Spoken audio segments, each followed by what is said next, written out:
All right, so we're here. Thank you very much for watching us. We have a special guest today, Rashida Tlaib. She has won the Democratic primary for the 13th district, and she's going to be a congressman in November. Congresswoman, I'm sorry, in November, because she's running unopposed. Thank you very much, Rashida, for your time. Thank you for having me. Really appreciate it. Congratulations. Let me begin by the most difficult question. Are you getting any sleep?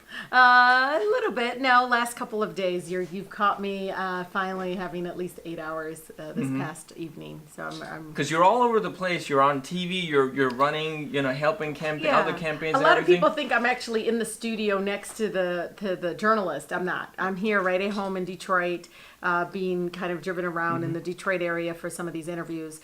It does feel like I'm in a different world though right now, and very centered on there. But I'm hoping things are going to slow down a little bit so that I can just start really focusing on serving the families of the 13th congressional district. So let's come to the election now.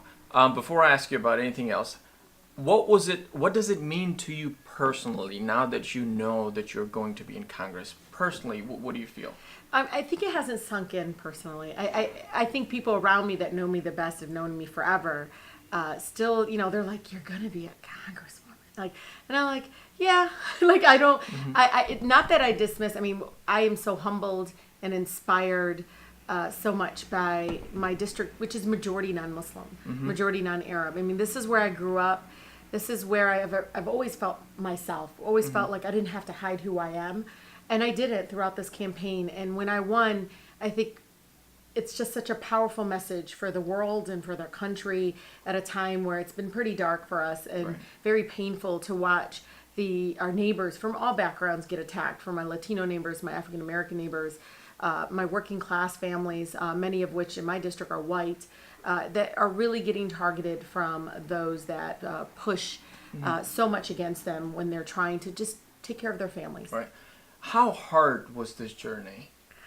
It was difficult, primarily because a lot of people didn't know what was happening behind the scenes. When we started out in February, officially deciding to run, we were actually in 5th place according to our internal polling. So we knew that we had an uphill battle, an uphill journey. We didn't want to give up. We just kept thinking of the possibility of the America that we want. That drove us. The more, President Trump said something, the more doors we knocked. So I think for us, it's such a sweet win. So many people run on name recognition and run in that, part of the establishment support.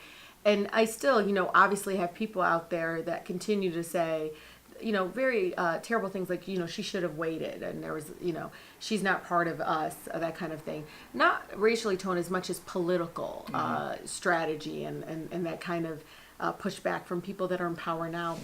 But by time we were like April, May, we were like 3rd place, and then by June, an external polling started coming out saying we were neck to neck. And I think 2 weeks before the election, we knew we were tied. My brother, I'm the eldest of 14, so I have an army. But my brother not quit his job, but he left his job for 2 weeks and got a golf cart. It actually purchased it off Craigslist, went and picked it up from Ohio, came down, and all he did was try to get Arab American young people that were in the northern Dearborn Heights area, as well as what we call the West Warrendale area of Detroit, and then Southwest Detroit, where there's a lot of Arab Americans, and trying to make up for any, just in case it was neck to neck that much. He engaged over 4,000 Arab American voters, registered voters. The good news was they were registered voters. They have voted in the past, but not in the primary. And so he was telling them, hey, I need you guys to come out early. I need you to come out on August 7th. And so it was a remarkable time to watch him just been completely enthralled. He would call me and say, I can't sleep. We got to get more people. And he encouraged so many of our seasoned residents, our seniors, to vote by absentee. But alhamdulillah, we one of my campaign managers guessed maybe we'd win by 1,300 votes, but we won by 877 votes. That's how close it was. Yeah, it was. It definitely was. And out of all of this, I'm sure you had your fair share of challenges. What was the the biggest challenge that you had to overcome in this?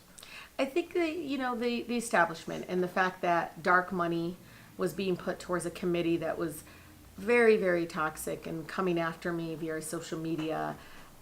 Some of the negative like tone coming from some of my opponents, I truly believe that made people question, you know, whether or not I was going to be able to serve them with integrity in Congress. They were blatant lies. Still to this day, we have no idea who was behind that committee.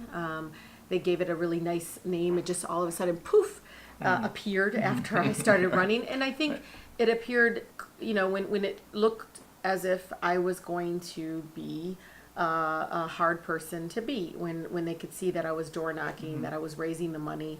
I had outraised, mashallah, more than any of my opponents. The first, I think, quarter, we were over $500,000, and some of my opponents were still below 200,000, and that kind of also set the tone. But 65% of it went towards door to door, engaging people at their homes, making sure that I had a good field team. Now, it's one thing that you won here, people that you campaign with, your constituents, they know you, but you're also famous nationally and globally. People look at you, I mean, there are headlines, the first Muslim Congresswoman of the U.S. What would you tell those people who are like in Pakistan, India, and Middle East? They're looking at you, the first Muslim Congresswoman of the United States. What does that mean? Just that, you know, this is a possibility, that they should see hope. Because during a Trump era in our country, where they don't have to live here to feel the pain of having the most powerful leader in the world right now is Donald Trump, who says, who dehumanizes Muslims, that dehumanizes Arabs, dehumanizes women, is that, you know, that someone like me could run for office in a predominantly African American district and win and walk the halls of Congress, even though he's trying to ban us from coming into the United States. You know, there is a process, and the fact that people have power. This people-driven campaign, one against hate, one against, you know, this big, you know, movement of white supremacy that we have in the United States, and their heads should be lifted up higher, knowing that we do have the power to change the world and change the outcome of the direction of where we're going. We don't have to be coming from wealthy families or wait for someone else to do it. We can do it ourselves. Perfect. And now that you are going to be in Congress, almost certainly, because you're running unopposed in November, what is going to be your number one focus while you're in Congress? I could tell you, as soon as I get there, I want to work on my Justice for All proposal. It's a Justice for All Civil Rights Act. Many folks don't know, in 1964, the Civil Rights Act passed, and it allowed us to, you know, go up against car insurance redlining and against banks that discriminated against African Americans and people of color and working class residents. What we have now, brother, is that the courts changed it over the 55 years. So now you have to show intentional discrimination, where before you could just show that the impact of the policy on the ground impacts and hurts people of color. And so I really want to hit the ground working on that, because it's going to help deal with the inequity in education. I mean, I have a district right now that has no school district. You know, the city has no school district. It's predominantly African American. I watch and see the fact that corporate polluters are running havoc in a predominantly African American district and Latino district in my communities in my district. And so those are the ones that I need to protect and uplift. And I need to really get to the core value of what the Civil Rights Act of '64 is, and to combat the conservative courts that have been stacked out there that have changed and gutted in many ways the act itself. So I want to start working on that right away. So that's your number one priority, of course. Now let's talk about the elephant in the room. Yes. Donald Trump, President Trump. People have seen you, how you've dealt with him. You had an enormous amount of energy when it came to dealing with Trump. He was here in Detroit. We saw you being dragged out of the conference hall where he was speaking. You were yelling at him, trying to ask him a question and all that. Do you know what the question was? You were asking about the Constitution, right? Has he ever read Have you it? read the Constitution? My question is, now that you are going to be in Congress, where you'll be dealing directly in certain ways with the White House, Will we see the same amount of energy in you when it comes to dealing with the You'll White see House? a lot of the moral courage that you saw that young girl like standing up, a few years ago. He was a candidate at the time, and I think a lot of people don't realize it wasn't just me. It was 12 other women. One asking about labor issues, one asking about sexual harassment, one asking about just a number of issues that we were all passionate about. So it wasn't just me. It was a coalition of incredible women from all across Michigan who wanted to be heard and wanted to push back against the ugliness of what he was bringing forward, especially towards women. And so we went there, and of course, because I'm a former state representative and now running for Congress, they're of course focusing on me being kicked out. I, to this day, believe truly that's the most American thing I could have done. Standing up, speaking up, not being silent is something that is what makes our country different from so many others. My mother still, she says, "Oh, I wish you didn't do it."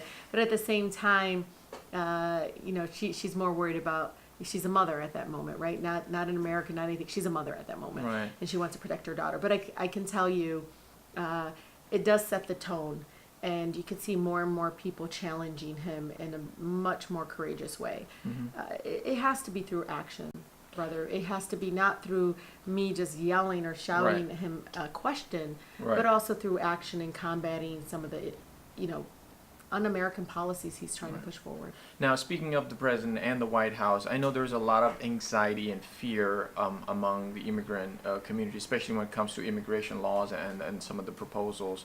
How do you propose to deal with that issue when in this environment of anxiety and fear? Yeah, so I'm a former immigration lawyer. I practice law, immigration law, and I seen firsthand the broken immigration system.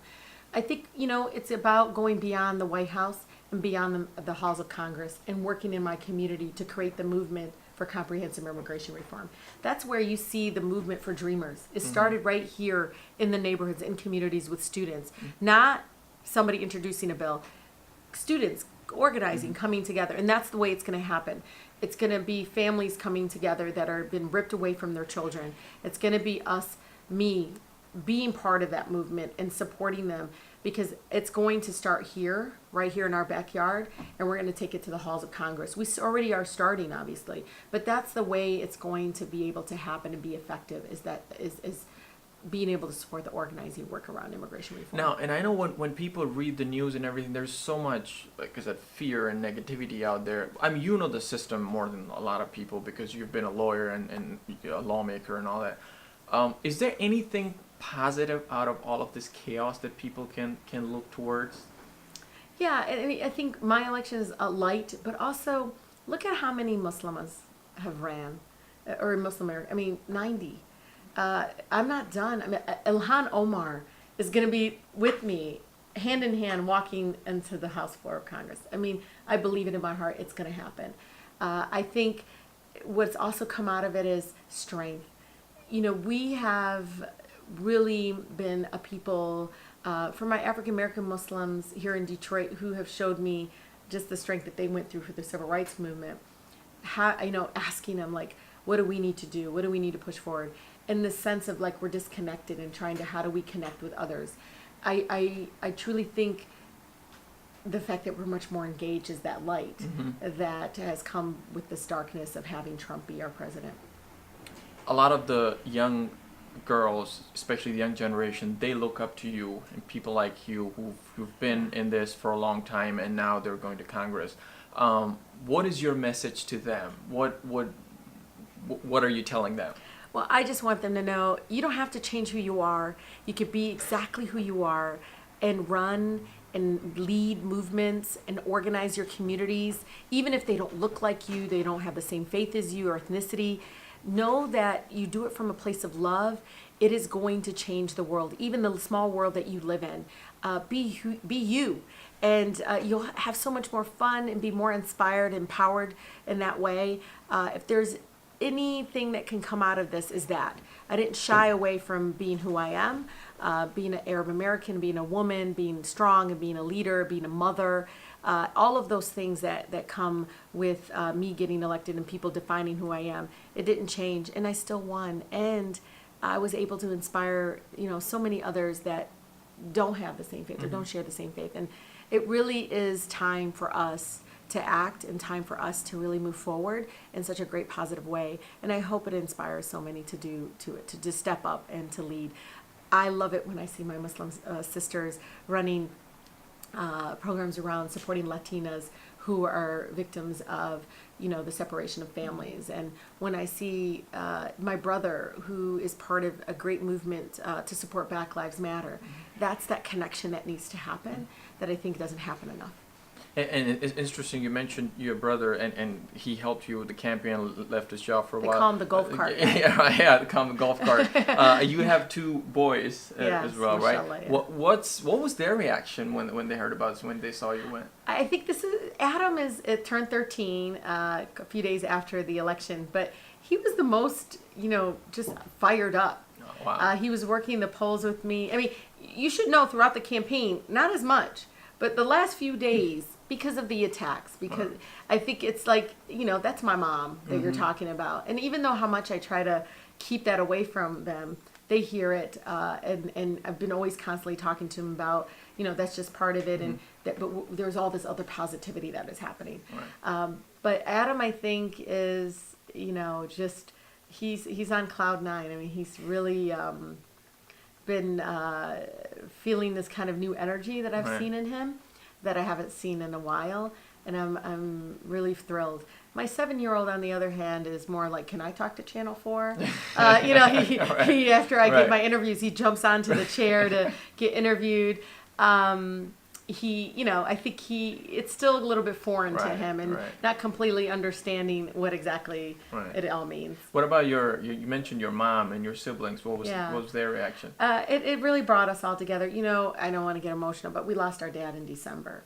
And so for us, this is just a continuation of, making him proud. Well, Rashida, we appreciate your time. Thank you very much. Congratulations, and we wish you well. Thank you so much.